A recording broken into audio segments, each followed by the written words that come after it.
Hello friends, स्वागत है आपका अपने YouTube channel study in BHU में। तो फ्रेंड्स, आज हम स्टार्ट करने वाले हैं सेल, जिसको हिंदी में कोशिका बोलते हैं।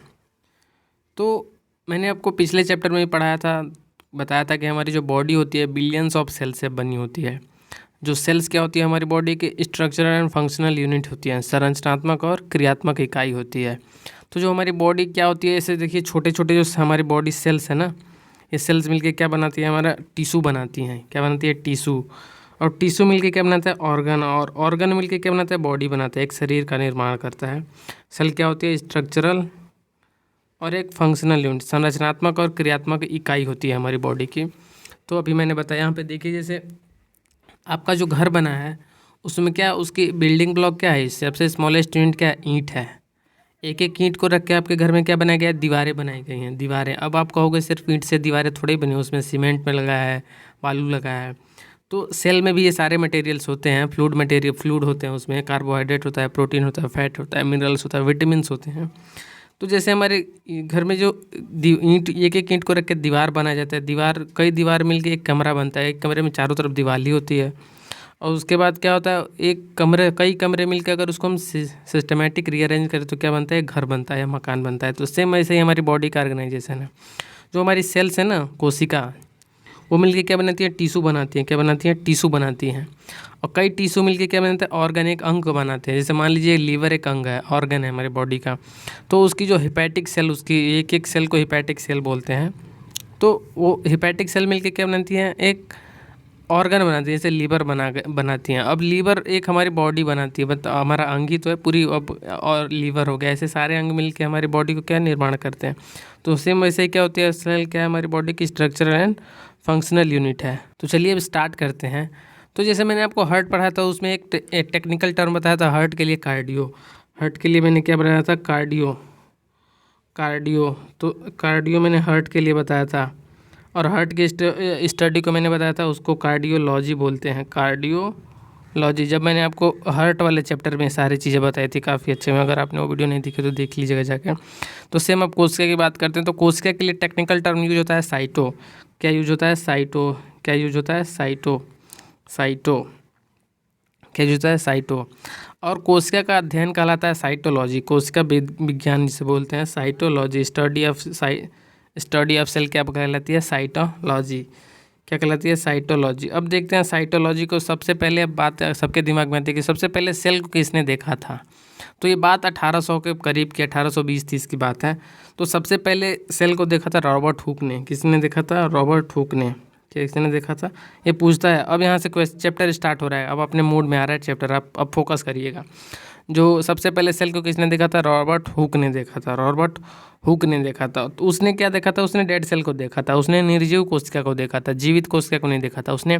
तो क्या देखा था उसने? कॉर्क सेल को देखा था। कॉर्क सेल जो महंगी वाली दारू की बोतलें आती है ना, उसमें कॉर्क की, उसका जो ढक्कन इसी का लगा होता है, कॉर्क का लगा होता है, शायद आप देखे होंगे। तो अब आपके दिमाग में डाउट होगा कि लिविंग सेल को किसने देखा था। तो लिविंग सेल को एंटनी वॉन ल्यूवेनहॉक ने देखा था। एंटनी वॉन ल्यूवेनहॉक, नाम याद करते चलिएगा, ये यहाँ से इंपॉर्टेंट पूछता है। किसने देखा था? एंटनी वॉन ल्यूवेनहॉक ने। इसने क्या देखा था?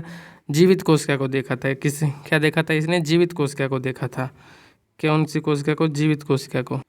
तो अब फादर ऑफ साइटोलॉजी किसे बोलते हैं? इसका जनक किसको, कोशिका विज्ञान का जनक किसे बोला था? क्योंकि दोनों ने देखा था। तो जिसने पहले देखा था उसको माना जाता है, किसको? रॉबर्ट हुक को। किसको माना जाता है? रॉबर्ट हुक को क्या माना जाता है?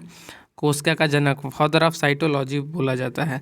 अब कोशिका का हम डायग्राम देख लेते हैं कि कोशिका, इसका डायग्राम कैसा होता है, इसका शेप कैसा होता है। तो आप यहाँ देख रहे होंगे डायग्राम कि एक ओवल, ये एक राउंड शेप का है, इसको ऐसे डाइसेक्शन करके दिखाया गया है।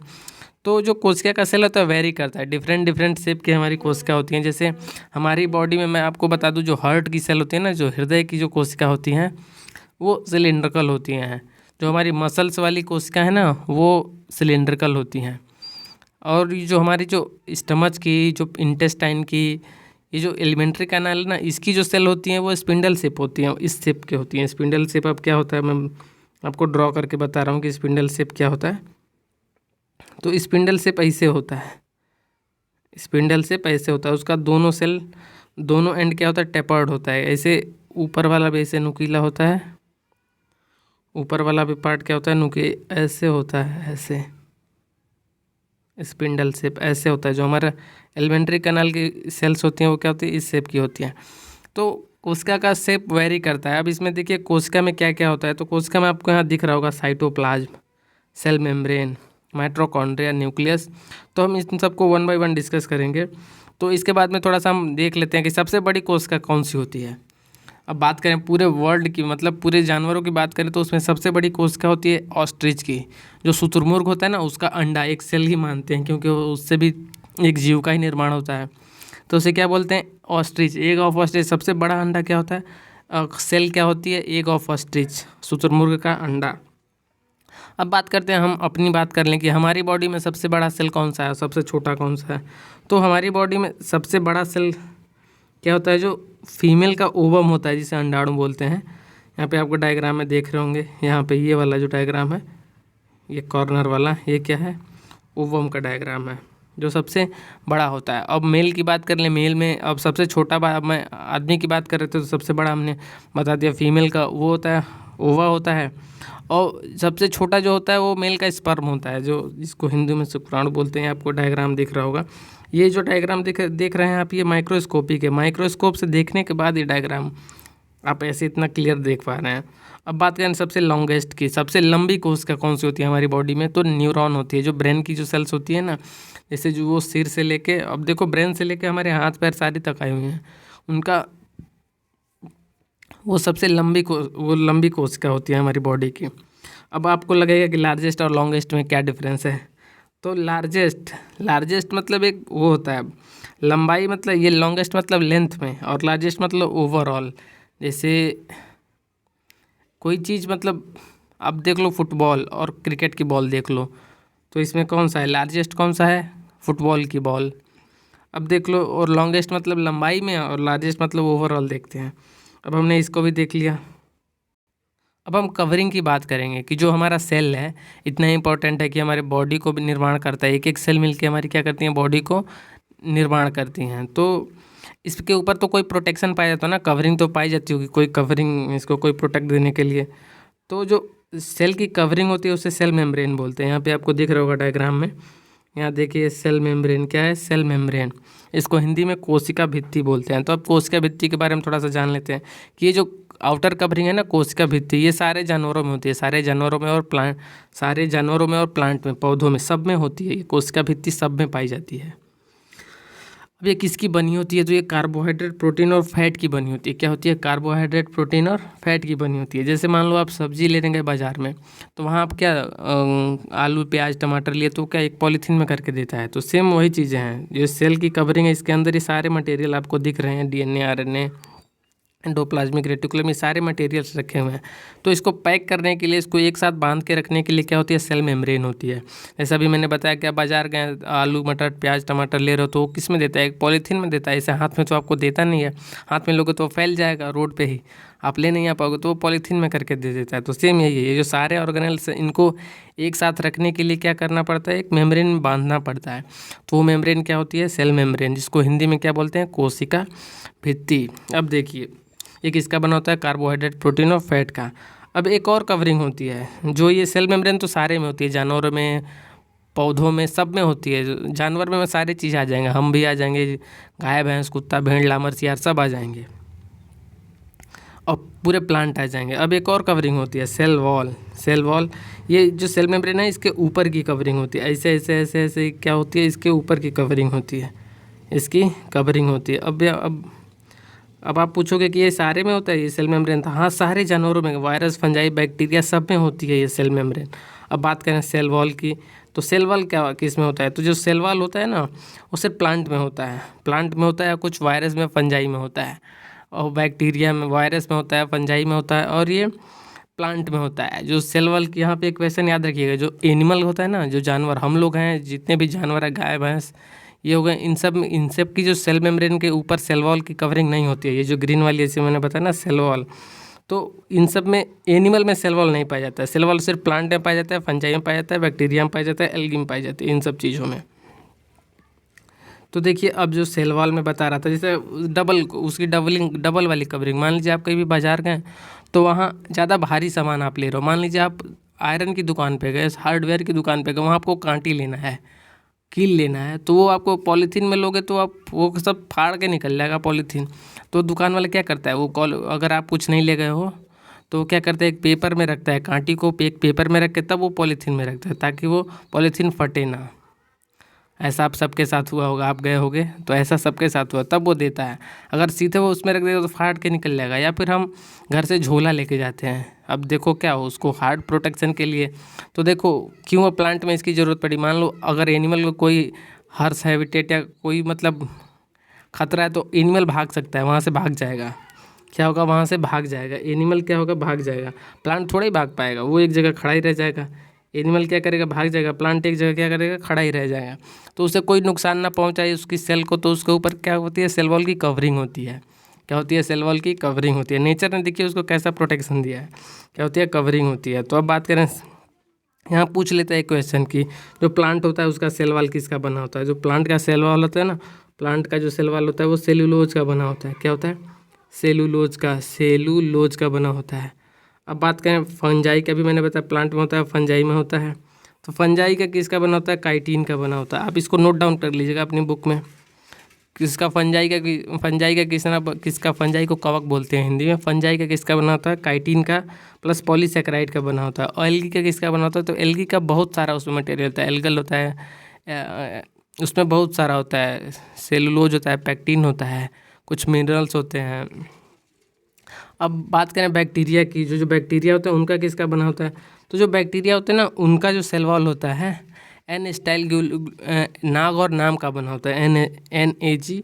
बैक्टीरिया का किसका बना होता है, बैक्टीरिया का किसका बना होता है, बैक्टीरिया का NAG, acetyl glutamic acid plus acetyl muramic acid, NAG नाग और नाम, इनका बना होता है। किसका बना होता है, नाग और नाम का बना होता है। अब जब सेल की डिस्कवरी हो गई तो इस पर वर्क चलता रहा, साइंटिस्ट इस पर वर्क करते रहे कि ये सेल क्या होती है। उसके बाद लोग देखने लगे, इलेक्ट्रॉन माइक्रोस्कोपी का जब डिस्कवरी हो गई तो इसमें 2 साइंटिस्ट आए, एंटनी वॉन ल्यूवेनहॉक और थियोडोर स्वान। ये एंटनी वॉन ल्यूवेनहॉक जिसने लिविंग सेल को डिस्कवर किया था, और थियोडोर स्वान एक नए साइंटिस्ट आ गए। ये मिलके सेल को काफ़ी अच्छे से स्टडी की, उसकी सेल मेम्ब्रेन को, ये जो मैंने बताया अभी सेल मेम्ब्रेन के बारे में, कोशिका भित्ति के बारे में और सेल वॉल के बारे में। तो इन्होंने काफ़ी अच्छे से ह्यूमन के सेल को, RBC के सेल को, हर चीज़ को कई सालों तक इन्होंने स्टडी किया। उसके बाद इन्होंने क्या किया, एक थियरी दी। क्या दी, थियरी दी। यहाँ पे देखिए कोशिका को कंप्लीट स्टडी की और सेल थियरी दिया। तो उन्होंने क्या सेल थियरी दिया, तो अब ये साइंटिस्ट थे तो इन्होंने दिया कि all living organism composed of cell and product of cell, कि जितने भी जीवित जंतु हैं, living organism composed of cell and product of cell, वो किससे बने हैं, सेल के बने हुए हैं। और क्या है, सेल के ही उत्पाद हैं। तो मैंने भी बताया कि हमारे सेल, हमारी बॉडी क्या स्ट्रक्चरल एंड फंक्शनल यूनिट है, वही हमारी सेल को, बॉडी को बनाती है। तो उन्होंने ये बताया कि all living organism are composed of cell and product of cell. तो इनकी खूब वाहवाही, लोग कहें वाह वाह, क्या आपने बता दिया, क्या आपने सही, क्या आपने स्टडी किया है। तो इनको बहुत सारा इनाम मिला, खूब सारा। इनके जो आर्टिकल है ना, ये पेपर तक में छपे थे, उस टाइम आर्टिकल चलते थे। तो इनके आर्टिकल में ये इनका पेपर छपा, इनका खूब सारा वो हुआ, तो इनको अवार्ड मिल रहा था एक सभा में। तो लोग वहाँ काफ़ी जूनियर साइंटिस्ट भी थे, ये लोग भी थे, इनको अवार्ड मिल रहा था। तो वहाँ पे एक नहीं होता है लास्ट में कि आपको किसी को कोई डाउट हो तो आप इनसे पूछ सकते हैं। तो उसमें एक साइंटिस्ट था रुडोल्फ विर्चो, वहाँ पे किसी ने पूछ लिया, रुडोल्फ विर्चो ने किसी, और वहाँ डाउट क्लियर हुआ कि इन्होंने बताया कि all living organism composed of cell and product of cell, जितने भी जीवित ऑर्गेनिज्म है उनका वो क्या सेल से ही बने हुए हैं। तो वहाँ पे एक ने डाउट पूछ लिया कि ये सेल किससे बनी है, कि ये मतलब ये जो आप बता रहे हो सेल से बनी है, तो ये आखिर मतलब मान लीजिए हम अपने मम्मी पापा से आए हुए हैं, तो आखिर हमारे मम्मी पापा किसके हैं, वो भी तो किसी से आए ही होंगे ना, किसी के वो भी या डॉटर होंगे, सन होंगे। तो सेम उसने पूछ लिया कि ये जो हमारी सेल है वो किससे ओरिजिनेट हुई है। अब इसका जवाब इन लोगों के पास नहीं था, थियोडोर स्वान और ल्यूवेनहॉक के पास क्या था, इसका जवाब नहीं था, ये लोग आंसर नहीं दे पाए। अब इसका आंसर ही नहीं था तो इनकी वहाँ, अब ये जिन्होंने ये सेल थियरी जो दी थी ना, उसको डिस्कार्ड कर दिया गया कि आपके पास इसका आंसर ही नहीं है। ये क्या हो गया, फेल हो गए बताने में। बट क्या हो गया, फेल हो गए बताने में कि नई कोशिका कैसे बनी, तो ये क्या हो गए, फेल हो गए। तो वहीं पे एक साइंटिस्ट था जिसका नाम रुडोल्फ विर्चो था। वो क्या का वहाँ जूनियर साइंटिस्ट था, वो भी उस सभागार में था।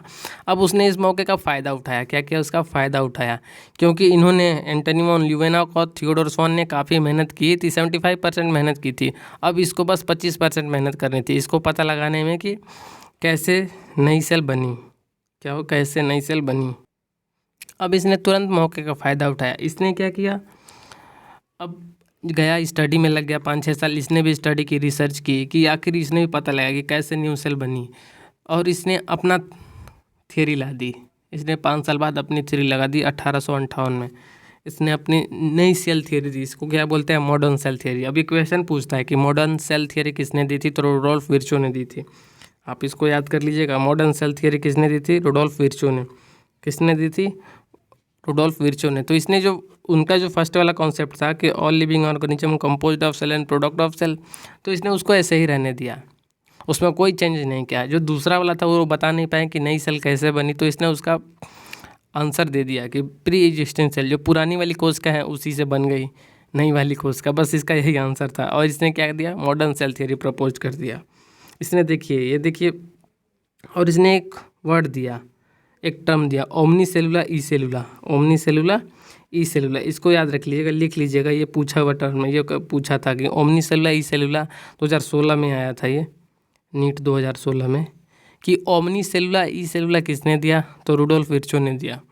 तो देखिए इसने क्या किया, जो एंटनी वॉन ल्यूवेनहॉक और थियोडोर स्वान का जो कॉन्सेप्ट पहले वाला था, all living organism composed of cell and product of cell, इसको इसने कोई छेड़छाड़ नहीं की, इसको उसने ऐसा ही रहने दिया।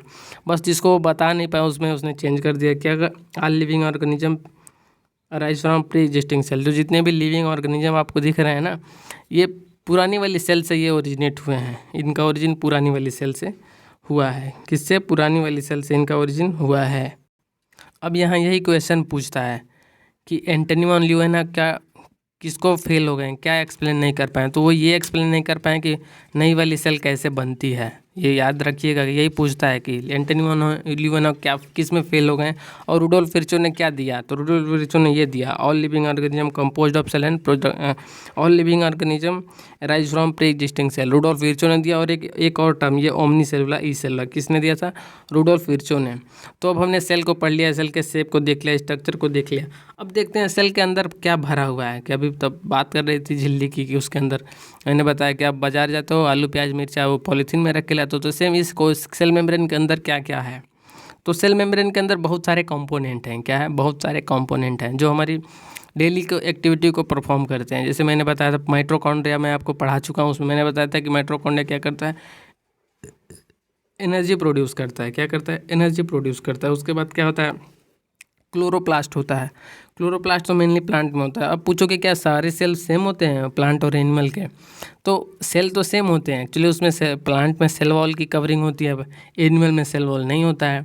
कुछ सेल ऑर्गेनल्स ऐसे होते हैं जो सिर्फ प्लांट में होते हैं, जैसे सेंट्रियोल हो गया। और कुछ सेल ऑर्गेनल्स ऐसे हैं जो सिर्फ सिर्फ प्लांट में ही होते हैं, तो वो क्लोरोप्लास्ट हो गया।